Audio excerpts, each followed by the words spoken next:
नमस्कार दोस्तों। आज आप लोग जो कहानी सुनेंगे वो एक सच्ची घटना पर आधारित है। कहानी छोटी है मगर काफ़ी कुछ कह जाती है। तो कहानी शुरू करते हैं। दोपहर का वक्त था और गर्मियों का मौसम था। सूरज की तपिश मानो आपका इम्तिहान लेना चाहती हो। अभिषेक घर से थोड़ी ही दूर एक दुकान थी, वहाँ पर घर का कुछ सामान लेने गया था। दुकान ज़्यादा दूर ना थी मगर उस थोड़ी ही देर में अभिषेक पसीने में ऐसे भीग गया था जैसे उसने ना जाने कितनी मेहनत की हो। अभिषेक सामान ले रहा था तभी एक रिक्शा दुकान के पास आकर रुका, जिस पर उसी दुकान के मालिक बैठे थे। और वो रिक्शा वाला एक बूढ़ा इंसान जिसने एक शर्ट पहनी थी मगर उसके सारे बटन खोले हुए थे ताकि हवा लग सके। काफ़ी दुबला पतला शरीर था उसका। उस खुले शर्ट में उसकी हड्डियां गिनने को आ रही थी और जो पसीने से एकदम लथपथ था। और उस दुकान का मालिक का वजन काफ़ी भारी भरकम सा था। वो दुकान वाले रिक्शे से उतरे और उन्होंने 20 रुपये थमा दिया रिक्शे वाले को। रिक्शे वाले ने पैसे लिए और कहा 10 रुपये और लगेंगे साहब, 30 रुपये होते हैं आपके। तो इस पर वो अंकल भड़क गए। उन्होंने कहा मुझे ज़्यादा ना सिखाओ, मेरा रोज़ का आना जाना है, 20 रुपये ही लगते हैं, मैं हमेशा इतने में ही आता हूँ। वैसे ये अंकल जी पहली बार नहीं कर रहे थे, वो कई बार ऐसे ही कर चुके थे रिक्शे वालों के साथ। खैर रिक्शे वाले ने कहा साहब झूठ नहीं बोल रहे हैं, आप किसी से भी पूछ लेना, 30 रुपये ही लगते हैं। वैसे भी पहले ऑटो रिक्शा चलता था जिससे हमारी आमदनी पर असर पड़ता था, ऊपर से अभी ई रिक्शा आ गया है जिससे हमारा खर्चा निकालना और मुश्किल हो गया है। मुश्किल हो गया है तो क्या अब लोगों को लूटोगे तुम भी खरीद लो ई रिक्शा, किसने मना किया है? अंकल ने ऐसा कहा। साहब लूट नहीं रहे हैं, बस सच्चाई बता रहे हैं आपको, और अपना ही खर्चा मुश्किल से निकल पाता है साहब, तो ई रिक्शा कहाँ से लेंगे? रिक्शे वाले ने उनको अपनी बात बताई।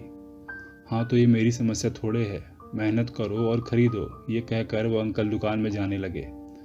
वो रिक्शा वाला भी समझ गया अब उसे और पैसे नहीं मिलने वाले, तो उसने कहा अच्छा साहब ठंडा पानी हो तो पिला दीजिए, बड़ी प्यास लगी है, गला सूखा जा रहा है। इस पर अंकल ने कहा ठंडा पानी कहाँ से लाएं तुम्हारे लिए, 20 रुपये बोतल है ठंडा पानी, पैसे दो और ले जाओ। इस पर रिक्शे वाले ने अब कुछ ना ही बोलना सही समझा और सामने एक मैदान था जहाँ पर एक पेड़ लगा था, वहाँ अपना रिक्शा लगाकर बैठ गया। शायद वो आराम करना चाहता था। ये सब बातें अभिषेक वहाँ खड़े होकर देख रहा था और वो भी दुकान वाले अंकल को जानता था। उसने कहा अंकल आपने सही किया, इन लोगों का काम ही यही है, सबको चूना लगाना। इस पर अंकल ने कहा हाँ वही तो, मगर इनको नहीं पता हमको चूना नहीं लगाया जा सकता। इन जैसे बहुत से लोगों को सबक सिखाया है मैंने। अभिषेक ने अंकल की बातों में हामी भरी और सामान लेकर घर चला गया। फिर थोड़ी देर बाद अभिषेक को अपने दोस्त से मिलने जाना था, जहाँ वो जाना तो नहीं चाहता था क्योंकि गर्मी काफ़ी थी, मगर दोस्त की जिद पर वो जा रहा था। वो अपनी मोटर बाइक से जा रहा था तो उसकी नज़र उसी रिक्शे वाले पर पड़ी जो वहाँ पेड़ के नीचे सो रहा था। अभिषेक ने उस पर ज़्यादा ध्यान नहीं दिया और चला गया। फिर कुछ वक्त बाद शाम को जब अभिषेक दोस्त से मिल के वापस आ रहा था तो उसने देखा लोगों की भीड़ लगी है और कुछ पुलिस वाले भी खड़े हैं। वो सब वहीं पर खड़े थे जहाँ वो रिक्शा वाला आराम कर रहा था। अभिषेक ने मन में सोचा लग रहा रिक्शे वाले ने फिर कुछ नौटंकी की है। ये सोचकर वो वहाँ पहुँचा और जब गाड़ी रोक कर वो भीड़ की तरफ बढ़ा तो उसे ऐसा लगा मानो सब शांत हो गया हो। वो इतने शोर में भी अपने दिल की धड़कनें सुन सकता था। जिस रिक्शे वाले को दुकान वाले के साथ वो कोस रहा था वो रिक्शा वाला मर चुका था। पुलिस वाले ने उसकी पहचान जानने के लिए जब उसकी जेबों को टटोला तो उसमें से सिर्फ 20 रुपये निकले, जो उसे काफ़ी दुत्कार सहने के बाद मिले थे। उसके होंठ एकदम सूख चुके थे।